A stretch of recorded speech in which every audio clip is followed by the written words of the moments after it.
ladies. All right, Coach Hannah here. Today we have a very, very specific topic of conversation. We're talking about your three favorite things: cardio, coffee, and weight loss. Woo! So I told you guys, bring your cup of coffee. Hey, Erica, thanks for joining in. You better brought your coffee because we're talking about coffee today. So coffee cheers.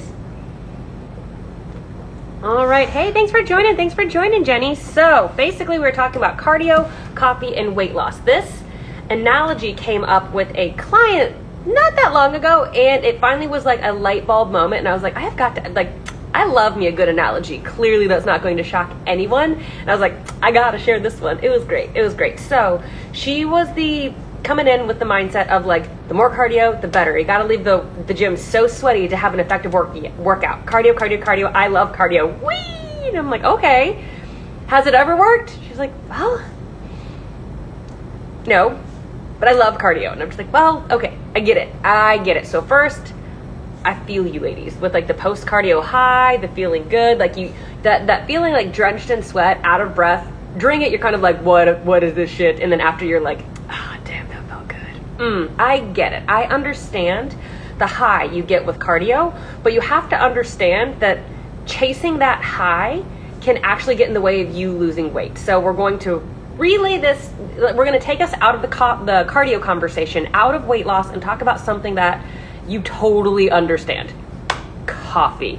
Hey Jill, hey Morgan, thanks for joining in, ladies. So basically, let's take it back to the very first time you had coffee. I mean, maybe when you were in high school and you were super cold drinking your frappuccinos like me, and I was like, I drink coffee, I'll have the frappuccino. Yeah. Extra drizzle, the chocolate and the whipped cream. Yeah, extra, all that. So I drank coffee because I had frappuccinos. No, that's not coffee. So I learned what coffee was really like in high school when a friend of mine at the time was a barista at a Starbucks in one of those Barnes & Noble bookstores. And I was on break from my job. I was a host at a restaurant at the time. And she didn't tell me. She thought it was going to be hilarious. So I went in to order my frappuccino because, I drink coffee. And she put in 3 extra shots of espresso and didn't tell me. And I went back to work and lost my shit. Oh my gosh, I was out of control. I had the giggles. I was talking faster than I even do on here, which is hard to do. I lost my mind. And I called her later and I was like, man, I was not feeling very good at work. I think I went a little crazy. She was like, oh yeah, it totally worked. That was me. I gave you extra espresso. I'm like, what? Oh my God. So I hadn't had that much caffeine ever. So the stimulant was, I went crazy. So now, when I have my Americano, it doesn't do that because it's not a stimulant anymore. So go back to when you had your first real cup of coffee, or maybe the first time you had maybe just more caffeine than you were used to. Zing! Coffee! You go crazy and it's so fun and you just love your coffee. So then you do it again the next day. And you go crazy and you love it and the coffee's so much fun and you love all the coffee and it's great. And then you do it again the next day and you still get the zing, zing, zing and you love your coffee and it's so great because it's still such a new, novel experience for your body that it is going to react big time because it's not used to caffeine. But eventually, if you went from never having coffee ever to having a cup of coffee every morning, you know, because it's happened, that same cup of coffee does not give you that same zing forever. You get used to it. Eventually it gives you less of a zing. Then eventually it doesn't even give you a zing. And then eventually you realize if you don't have it, you can't even function. Don't talk to me before my first cup of coffee. Don't talk to me. Because so then when you're using coffee then just to bring you to neutral, then you need a second cup to get the zing. Okay, now you're a little bit more jazzed. Okay, got my second cup. It's gonna be a good day. So then you do it again, and then you do it again, and then you do it again because you just you want to feel good. You're working, you're focused, and you drink coffee because you're super cool. So you keep doing that. Eventually, going back to the very first time you never had coffee, 1 cup just freaked you out and it gave you a huge zing and you liked the stimulant, so you did it again and again. So you got used to the 1 cup of coffee and then you needed it just to get you to that neutral place so then you add it on a second cup after your first cup. You know, maybe you've already done a couple emails and you need that extra little boost, and then it gives you that zing again, and then eventually it stops working. So eventually you're already now at 2 cups of coffee in the morning, and I'm talking, you know, some people's mugs are about like 8 actual cups in one mug, but you're however much coffee you've been drinking in that portion, you're up to 2 of them now, and you are now no longer getting any zing. It is just normal. So then you add the third. I mean, I have met people who literally drink coffee from the morning they open their eyes to the morning they fall asleep. We joked on it this past weekend. My father-in-law came into town, and he's been made fun of by his family before. He's like, they say I'm the only person in the world who can fall asleep with a coffee in his hand. He's so used to coffee. So we get used to it. We accommodate to that stimulant that is caffeine, because your body being exposed to a stimulant over and over and over again never has to react to it, because it gets used to it and it's no longer really providing it any extra benefit. It's just something that you do regularly. Your body's paying attention, so it doesn't have to freak out every time that stimulant happens. Now, let's bring this all the way back to cardio. Let's say you've never done cardio your entire life. I told you, ladies, bring coffee. Take a drink. We're having coffee this morning. It's great. So we're going to bring this back to cardio. First, drop a comment below, or like a little hand or something. Let me know if what I'm saying so far actually makes sense. If you're following what I'm saying with how coffee used to jazz you up and now it doesn't do that anymore. Just so I make sure we kind of understand what I'm getting at before we go to the next one. So just give me a little something in the comments so I know you understand where we're going before I move on. So do you guys get where I'm going with you don't really respond to the coffee anymore? You guys following me so far? Just let me know, because I don't want to lose anyone on the way, because we're going to bring this back to coffee. I see one little heart in there, so drop something, let me know. Or are you guys super confused? Are you paying attention? Hello. Wake up. Drink your coffee. Let me know what's going on, guys. So trying to work with you here. All right, Jill, thank you. Okay, we are following so far. At least one of you. All right, Jill, if you're the only one, we're just going to keep going through anyway. Okay, thank you, ladies. All right, I know we are now on the same page. Thank you. So moving forward, let's bring it to cardio. Sips coffee and understanding. Following. Okay. Yes, coffee is life. Great. I'm just gonna have another sip too. Thank you, ladies. All right. We're on the same page. So coffee is life. It used to not be that way, but now it is an integral part of our lives. I may have had too much this morning before this live. I tend to do that because I get just super excited and been really stressed out lately. So why not have even more coffee to make it worse? Stellar. Anywho, so let's say you've never done cardio before. You are a couch potato. Or you remember when in middle school you're like, I'm going to join the volleyball team. And then you go and they're like, we're going to run laps. And you run half the court and you're like, oh shit, what's this? So it's hard. And then you probably get a reaction. You get out of breath. You sweat. A lot of endorphins get released. And there's a very good chance if you've been very sedentary and you start doing cardio, you lose weight. The whole point. And that's where all the cardio love comes from. You weren't doing cardio, and then all of a sudden you do cardio, and then you lost weight, and you're like, oh my god, it was the cardio. I look fabulous. So I get it. We have all been there. If you have not done cardio and you start it, your body gives you a big reaction that you were like, damn, that felt good. I feel so good after. So then you might do it again. Maybe you made the volleyball team. I'm just saying I made the volleyball team. Joke's on them. I was terrible.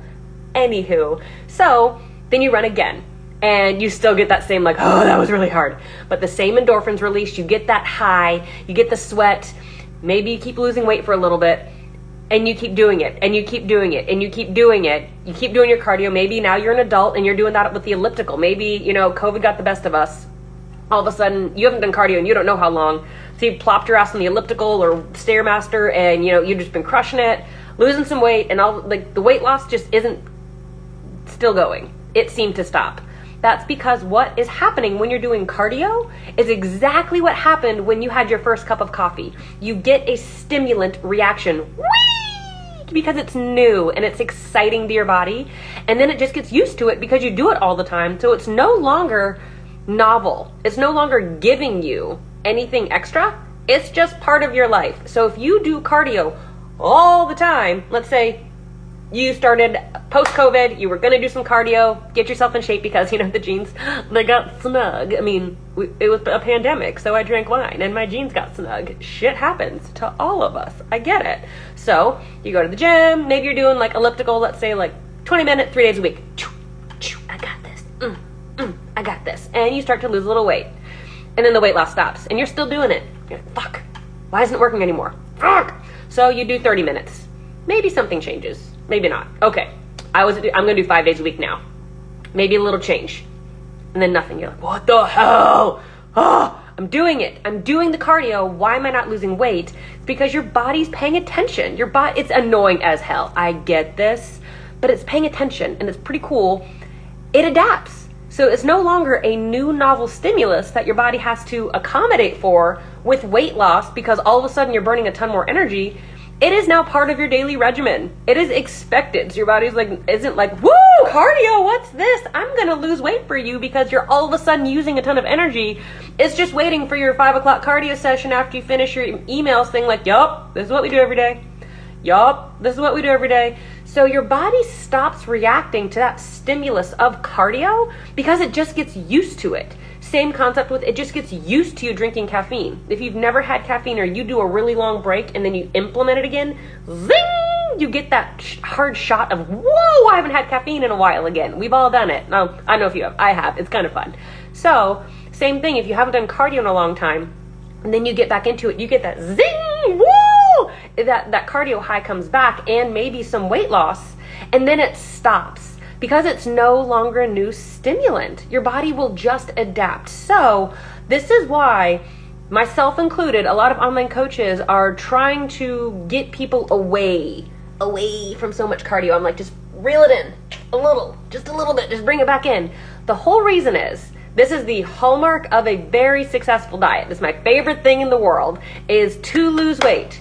Even if you have like 10 pounds to lose, if you have 50 pounds to lose, same concept here is you want to be able to eat as much as possible and do as little cardio as possible for as long as possible and still lose weight. Yay! That's the whole point, because the calorie deficit that you're eating in to lose weight, wherever your calories are set, wherever your coach set your calories, your macros, myself included, I do this for my clients, we set it. We're trying to get you to a point where you're starting to lose weight, but you're not very hungry. You're actually eating way more than you thought possible, and you're losing weight and you still can't really figure it out. That's the fun part. So then you're also not doing very much cardio and you really can't figure it out. Yeah, Jill, wahoo! That's the whole point. So then you're still eating quite a bit and you're really not even doing that much cardio, but both of those are enough of a stimulant to start getting weight loss. Yeah, we're losing weight, we're feeling good.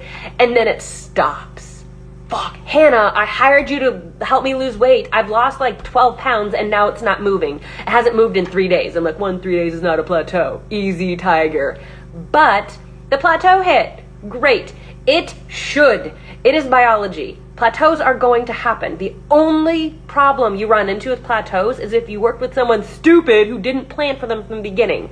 So if you hire a coach and right out of the gates your calories are in the gutter and you are doing so much cardio you can hardly squeeze it into your schedule, that's a problem. Because if a plateau hits, can you imagine eating less and working out more? Probably not if you've really just gone out of the gates with full vigor. So in the right way, Coach Hannah's way, shameless plug, what's up? What you want to do is keep your calories fairly high, but in enough of a deficit to see weight loss.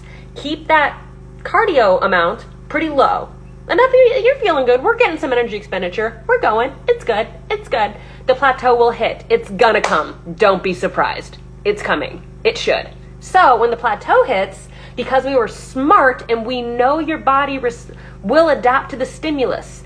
It's new, you get a response, and then it stops responding. Not because the whole concept is wrong. It's because your body figured out what you were doing. It was paying attention, and it's just no longer something it needs to react to. So then you need to impart a new stimulus, much like you went from 1 cup of coffee to 2 cups of coffee to get that zing in a weight loss journey. What you want to do then is go from maybe, let's say, like X calories here. Let's say you were eating, 1,600 calories. Okay, let's bring you down to like 1,450, and then let's say you were doing like cardio, let's say, I don't know, twice a week for 20 minutes. Let's throw in a third. So then we increased your energy expenditure a little bit by ticking up cardio a bit, and then we dropped your calories down a bit, and we created enough of a new stimulant, whatever word you want to use, to start seeing fat loss again. Ha ha, we're we're doing it again, it's working. And then a plateau is going to hit again. I promise it will, because it should, because it is biology. You have to pay attention to how much your body pays attention. It's cool, but you have to plan ahead. You have to leave room in your calories to make adjustments more than once. And you have to leave room in your cardio regimen to continually add it on. So when your body gets used to the current level of stimulus, the current low calories you're using, the current amount of cardio you're doing, your current style of training, you have to leave room to adjust, to drop calories, increase cardio. So when your body stops responding to cardio like it did to your cup of coffee, you have room to add on more. So if you went from having no coffee to a cup of coffee to 2 to 3 to 4 to 5, let's say you went to the doctor because you were so tired and you just coffee wasn't doing it anymore. And like, well, how much coffee are you drinking? 6 cups a day. Okay, that might actually be the problem. We might need to actually reset your caffeine barometer back down. We need to taper it down a bit. Same thing if someone comes to me and I'm like, all right, well, trying to lose weight. All right, you're working really hard. I know you're trying to do all these right things. How much cardio are you doing? Like about 5 days a week, 30 minutes or so on the elliptical. I'm like, sweet Jesus. So you are spending 30 minutes, 5 days a week on the elliptical, and it's still not working. So I don't have and you're already eating, 1,200 calories. I'm like, I don't have a magic wand. I can't actually create calories out of nothing. So we have to literally drop calories and increase energy expenditure to get results, and you're already tired and starving. That's not cool. So we have to reset. We have to decrease your cardio, increase your calories while keeping your physique relatively the same, focusing on restoration, abundance, all the things. And then when we impart a lower calorie range and we add on cardio, it once again is a new stimulant. I saw a question, how long does it take on average for your body to adjust? That is a great question, and I'm about to piss you off. It depends. Everyone is super, super different. The biggest thing coming into it is someone's dieting history. So someone came in like really, really chronic, low calories for a very long time and a ton of cardio for a really long time. There's a really good chance, even after, 6-9 months at, a maintenance, really doing very little cardio and eating as much as you can to restore your metabolic health, there's a very good chance a diet's going to need to be fairly aggressive. The longer you spend out of a diet, the more effective a diet phase is actually going to be. Because even if it's a new stimulant, your body's been used to low calories and it's used to cardio. So even if we take it away for a couple months, it's going to remember everything you did. So the more chronic someone's dieting history, the longer you need to spend at a maintenance place before it's ever going to respond to a diet again. It is not a Monopoly game where you pass go, collect $100, bring calories up to maintenance, you take a week off cardio, then kablam, it all works again. How cool would that be? It just doesn't work like that. I'm sorry. So coffee is a stimulant. Your body adjusts to the stimulant and you have to keep adding on more to get the desired effect. Cardio can equate to weight loss, but it is a stimulant. So you have to keep adding more to keep equating to the desired weight loss. So you need to be strategic in a weight loss journey to not burn the candle out before you really get even close to where you want to go. Because if you have a fairly significant amount of weight you would like to lose and you start your diet doing cardio 5 days a week, you didn't leave a ton of room to add on more. You're eventually going to burn out, get tired, get overwhelmed, or get an injury because you went too hard, too fast, which is why it's so important to have a really good structure because we know your body's going to respond to the stimulant and eventually stop responding like it stopped responding to your caffeine intake. That way you need to leave room to adjust. So if someone had never had coffee before, then I'm not going to recommend you, and you're kind of tired and you've never had coffee, you're not going to start with 8 cups a day. You're going to start with 1. If someone's trying to lose weight and you really haven't done that much of a weight loss journey before, great, you are a blank slate. I'm not going to start you with 5 hours of cardio a week and really low calorie. I'm going to get away with as little as possible. The most little stimulant that you can get away with and get the desired effect is where you want to start, because that stimulant will stop working. Then you need to add on a new stimulant to get the desired effect again. So that is how we can tie how your body has responded to coffee and you just don't get that zing like you used to, back to why cardio isn't doing what you think, and more isn't always better, because you maybe just went too hard too quickly and your body never had to react to a little stimulus. It had to react to a really big stimulus, and then all of a sudden it's not working again. I see a big question coming in. Hypothetically, you reach your goals with cardio sprinkled in appropriately. When you reverse, do you have to continue with that much cardio forever because your body adjusts to that amount? No. So now we're just going to start fielding some questions if you guys have more ones coming in. But so if you get to, let's say you get, where are you trying to go? Erica, you were like, damn, we did it. I look hot. Yeah. That is the goal. That's what we're going for with all clients. Damn.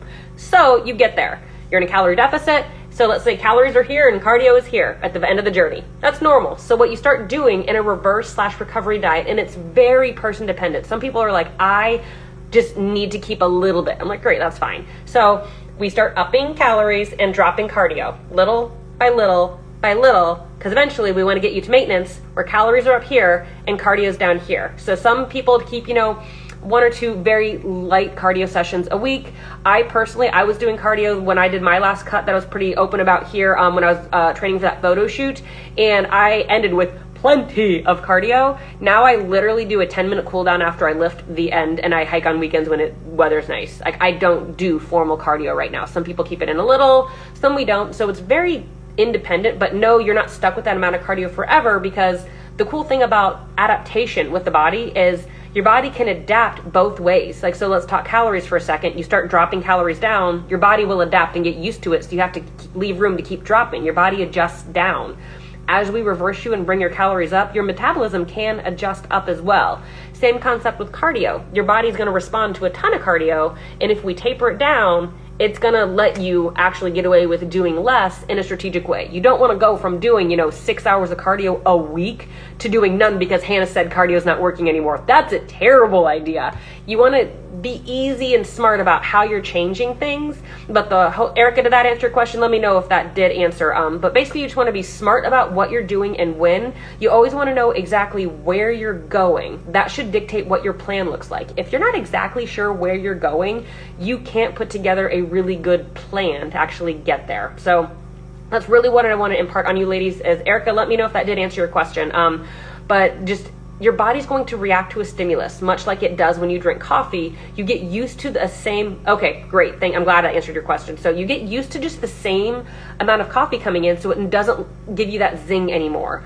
Cardio is the exact same way. So if you guys have any other questions, now would be the opportune moment to drop them in, because I am out of things to say and my coffee needs heated up because I decided to talk to you instead of drink it. So I'm going to give you a second to drop in any other last minute questions. I don't see any more really coming in, but I'm so glad you guys were able to join today. If you came in late, go ahead and just watch the recording. I do plan on saving this as an IGTV. It usually works, so we should be good. But if you have questions after the fact, always drop them in the comments. I answer everything, or shoot me a DM. I am still on a wait list for coaching. I've gotten a lot of DMs about that. I'm super excited. How many of you are super excited to work with me? And I can't wait. But I'm working on some things right now with my current clients. That's taking all of my energy. So if you do want notified when my coaching slots are open, if you want to be notified first before I even announce that I'm opening up coaching slots on social media, the link in my bio is an application to join my wait list. And everyone on my wait list right now is in a queue, and they get first dibs when I have slots open. I just don't have any slots right now. So I will let you know when that happens once I tap through the wait list first. So if you want to be in the first notified, you got to get on that wait list. Otherwise, if I have new slots and the wait list takes it, we're going to go back onto a wait list. So it's a good problem to have. It's super fun, but just working on some things to really optimize my current client experience before I bring in any new ones onto Team HLB. So thank you guys again so much for watching. All the cardio, all the coffee. I'm so glad you found this information helpful. Thank you guys for watching.